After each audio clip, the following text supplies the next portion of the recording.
Hello viewers, আসসালামু আলাইকুম। আপনারা কাউকে কল করলে কল যায় না বা কোনো কোড ডায়াল করলে ডায়াল হয় না, মূলত কিভাবে এই সমস্যাটি সমাধান করবেন তা আজকের ভিডিওতে আমি আপনাদেরকে দেখিয়ে দেব।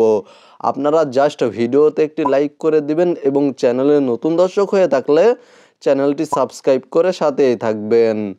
ওকে ভিউয়ার্স, অলরাইট, প্রথমেই চলে যাচ্ছি আমি আমার মোবাইল ফোনের ডায়াল প্যাডে এবং এখান থেকে আমি একটি নাম্বারে ডায়াল করে আপনাদেরকে দেখিয়ে দিচ্ছি, কল করে দেখিয়ে দিচ্ছি।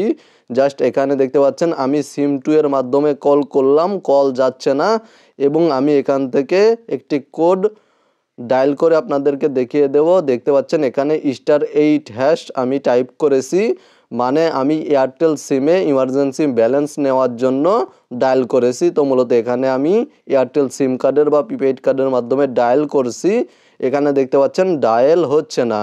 এই সমস্যাটি যদি আপনাদের মোবাইল ফোনে দেখা দিয়ে থাকে তাহলে আপনারা চলে যাবেন আপনাদের মোবাইল ফোনের সেটিংসে এবং এখানে দেখতে পাচ্ছেন কানেকশনস নামে একটি অপশন রয়েছে। আপনাদের মোবাইল ফোনে নেটওয়ার্ক সেটিংস নামে এই অপশনটি থাকতে পারে। আপনারা জাস্ট কানেকশন সেটিংসে ক্লিক করে দেবেন।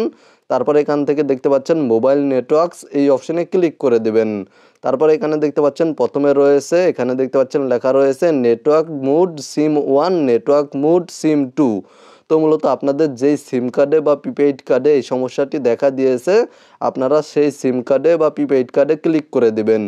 যদি সিম1-এ এই সমস্যাটি দেখা দিয়ে থাকে তাহলে সিম1-এ ক্লিক করে দেবেন, আর যদি সিম2-তে এই সমস্যাটি দেখা দিয়ে থাকে তাহলে সিম2-তে ক্লিক করে দেবেন।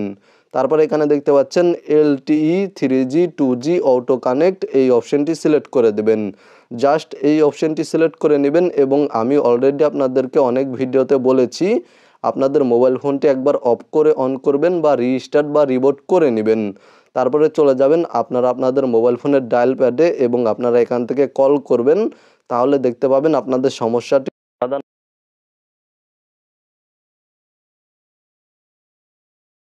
এবং কল যাবে। তারপরে এখান থেকে আমি আপনাদেরকে দেখিয়ে দিচ্ছি, জাস্ট এখান থেকে আমি একটি কোড টাইপ করে নিলাম এবং ডায়াল করছি। এখানে দেখতে পাচ্ছেন কোডটি ডায়াল হয়ে গিয়েছে। তো মূলত আপনারা ভিডিওতে দেখানো নিয়মে আপনাদের মোবাইল ফোনে এই ধরনের সমস্যা দেখা দিলে এই ধরনের সমস্যার সমাধান করতে পারবেন। ভিডিওটি দেখে উপকৃত হয়ে থাকলে অবশ্যই কমেন্টে জানাবেন, ভিডিওতে একটি লাইক করে দিবেন, চ্যানেলটি সাবস্ক্রাইব করে সাথে থাকবেন। ভালো থাকবেন, সুস্থ থাকবেন।